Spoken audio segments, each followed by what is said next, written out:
This is the early edition, a curated weekday guide to major news and developments over the past 24 hours, curated by Veronica Galka and Elizabeth Jennings, and read by an automated voice.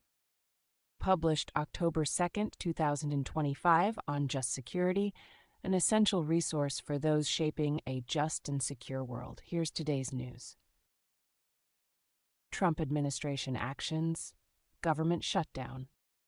On the first day of shutdown, the Trump administration yesterday froze $26 billion for states led by Democrats. The targeted programs include $18 billion for transit projects in New York and $8 billion for climate-related projects in 16 U.S. states, including California and New York. The administration has also suspended all news broadcasts from Voice of America and furloughed all of its journalists yesterday. David Morgan, Bo Erickson, Nolan D. McCaskill, and Richard Cowan report for Reuters. Matthew Haag reports for The New York Times. Ismail Shakil and Caitlin Weber report for Reuters. Minho Kim reports for The New York Times. The United States could lose $15 billion of its GDP each week.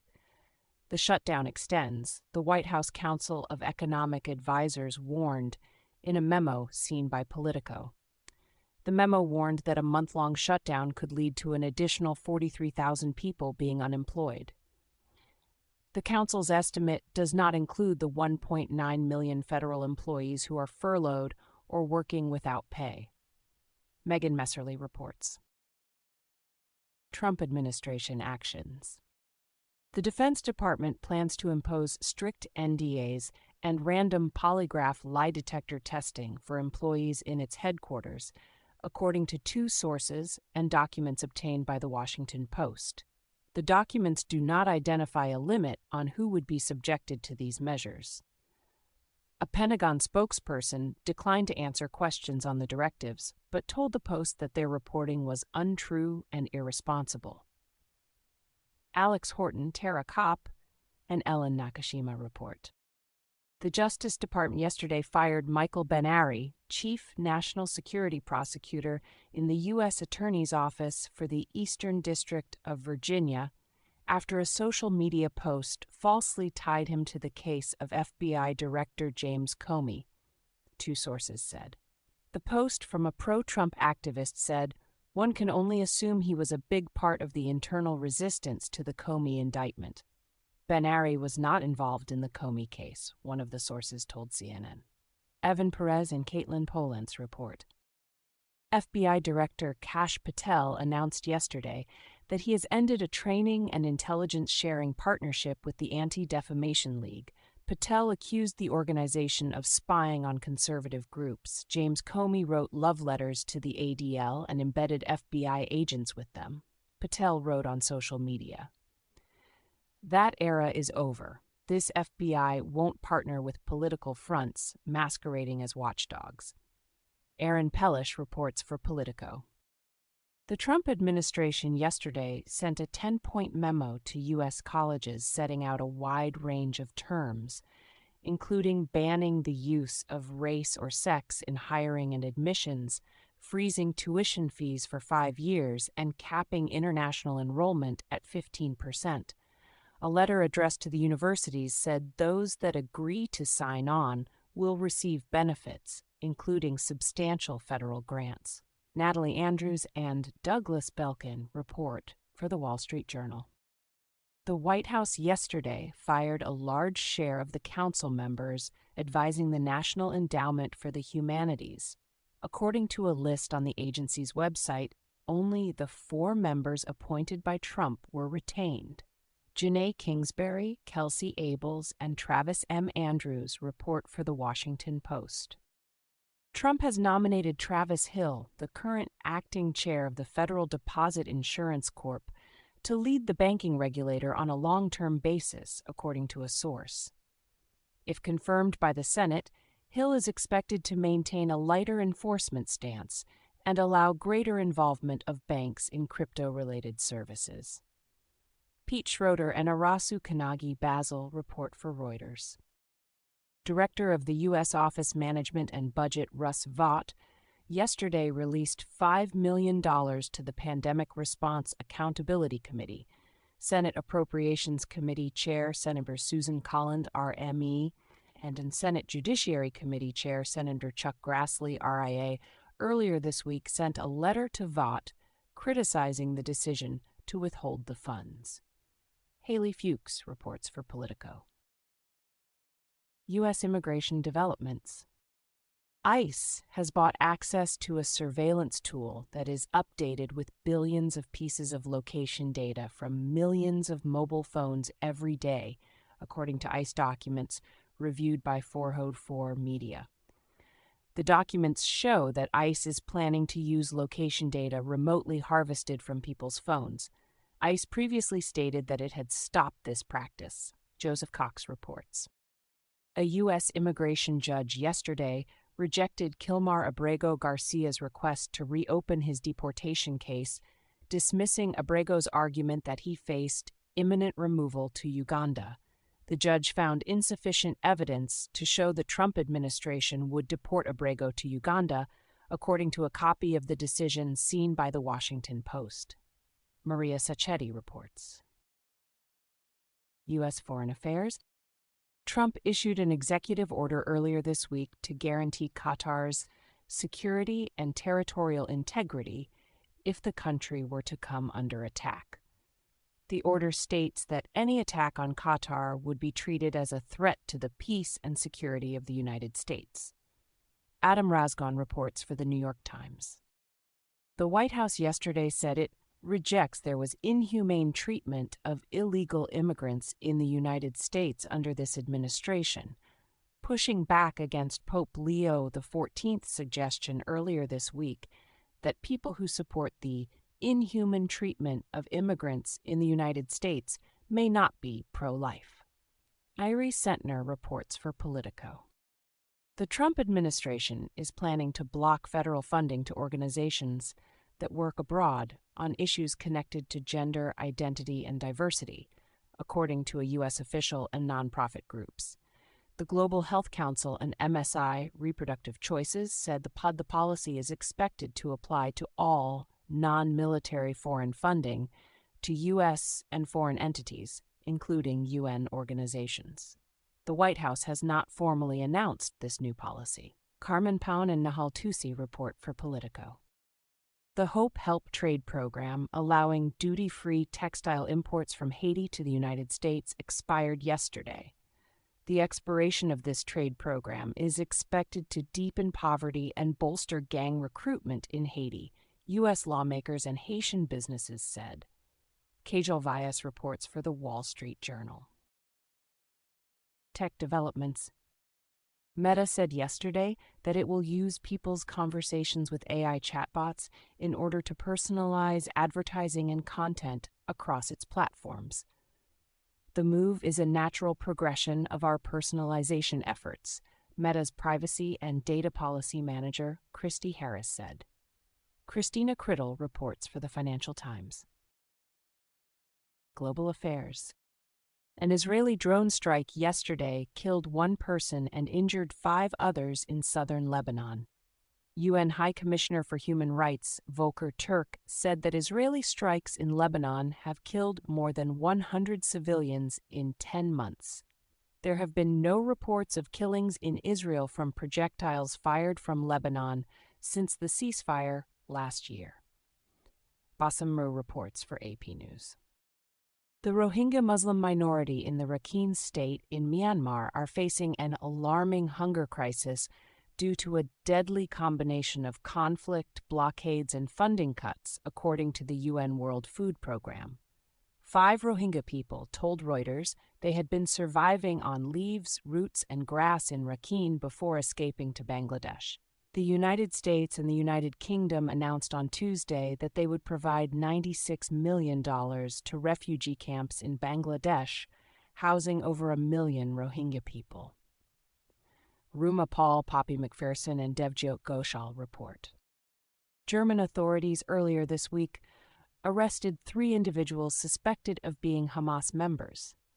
The 3 men are suspected of having procured firearms and ammunition to be used in attacks on Israeli and Jewish institutions in Germany. Hamas denied any connection to the men.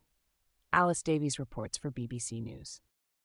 Internet access was restored across parts of Afghanistan yesterday following a 2-day blackout. I still don't have the reason for the internet cutoff, a spokesperson for the Afghan Ministry of Communications said yesterday evening. By Eliane Peltier, Safiullah Padshaw, and Francesca Regalado report for the New York Times. Israel-Hamas war. Israeli forces are tightening the siege around Gaza City and will consider any Palestinians who do not evacuate from the city terrorists and supporters of terror, Israeli Defense Minister Israel Katz said yesterday. Hospitals in the city reported that Israeli fire killed 45 people in Gaza City yesterday, while the International Committee of the Red Cross medical charity said it had been forced to suspend its operations in the area. David Gritton reports for BBC News.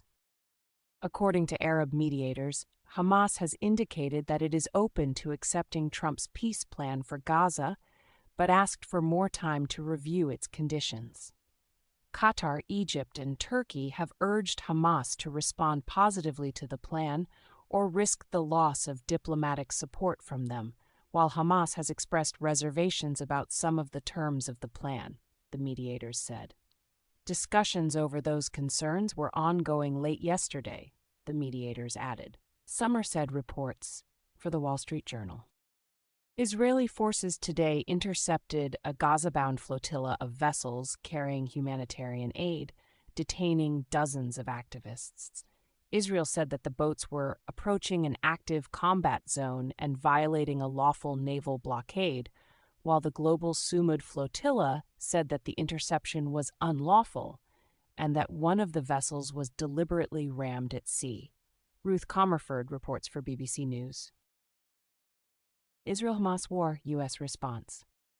The creation of the new U.S. plan for a Gaza ceasefire was prompted by Israel's failed attempt to assassinate Hamas leaders in Qatar, with U.S. Special Envoy to the Middle East Steve Witkoff and Trump aide Jared Kushner deciding to use the widespread condemnation of Israel as an opportunity to end the war, sources say. According to a U.S. official, the failed Doha attack changed the regional dynamics. Barak Ravid and Mark Caputo report for Axios. Russia-Ukraine war, U.S. international response.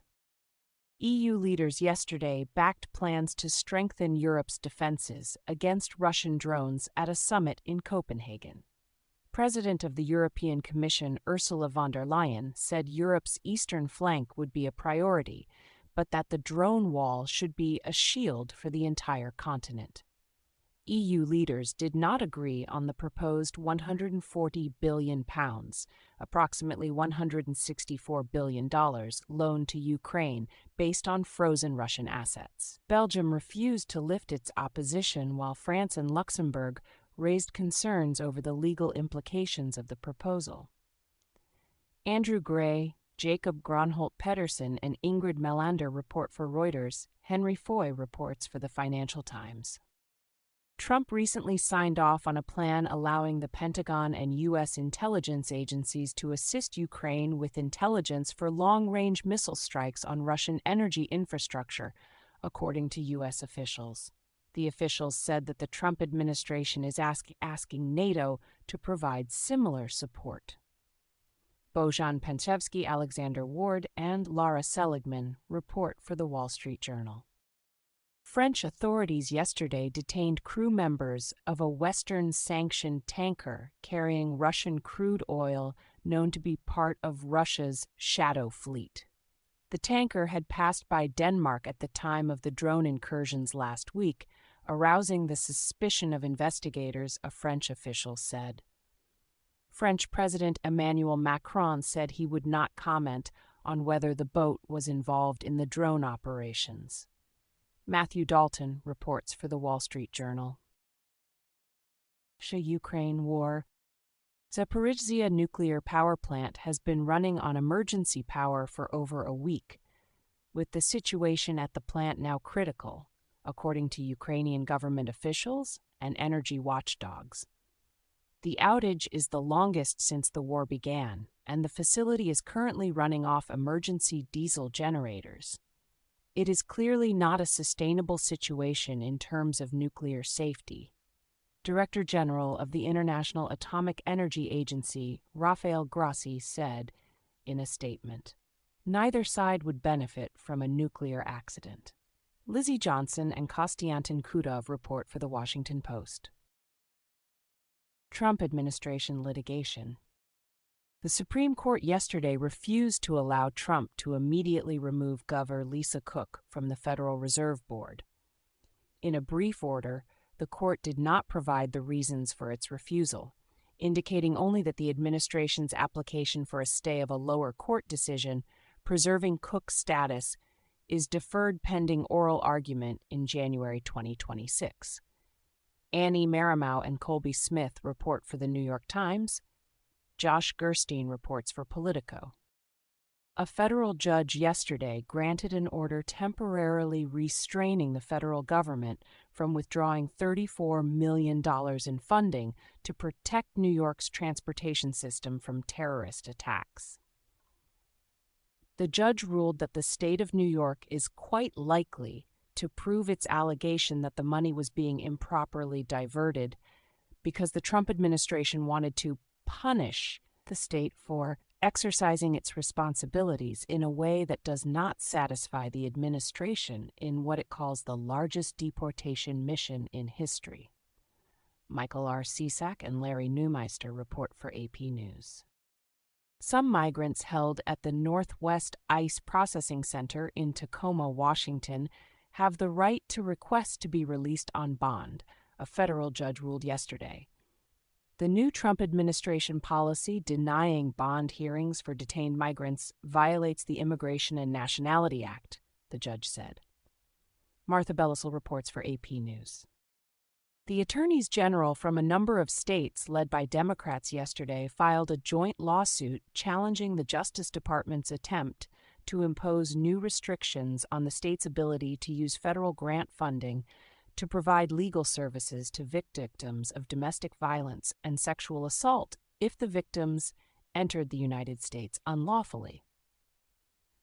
The lawsuit has been filed by AGs from New York, Colorado, Illinois, Rhode Island, Arizona, California, Connecticut, Delaware, Maine, Maryland, Massachusetts, Michigan, Minnesota, Nevada, New Jersey, New Mexico, Oregon, Vermont, Washington, and Wisconsin. Shayna Jacobs reports for The Washington Post. Nate Raymond reports for Reuters. A U.S. citizen who was detained twice by ICE agents filed a lawsuit on Tuesday in federal court challenging ICE raids on workplaces with large immigrant workforces. The class action suit demands an end to unconstitutional and illegal immigration enforcement tactics. Tim Sullivan reports for AP News. The Freedom of the Press Foundation and 404 Media last week filed a lawsuit seeking a court order forcing the Homeland Security Department and the Centers for Medicare and Medicaid Services to hand over a copy of the agreement under which the centers are sharing the personal data of Medicaid patients with ICE. The agencies previously failed to respond to the Freedom of Information requests, asking for the disclosure of the agreement. Joseph Cox reported for 404 Media. In case you missed it, yesterday on Just Security. Assassinations in America, How Political Violence Became Personal by Bruce Hoffman and Jacob Ware. AI's Hidden National Security Cost by Caroline Baxter. Thank you for listening to Just Security's early edition today, October 2nd, 2025. If you enjoy listening, Just Security's analytic articles are also available in audio form on the justsecurity.org website. To stay up to date on Just Security's analysis of law, policy, and current events, go to justsecurity.org, subscribe to Just Security on Substack, and follow us on LinkedIn, Blue Sky, Facebook, and Threads.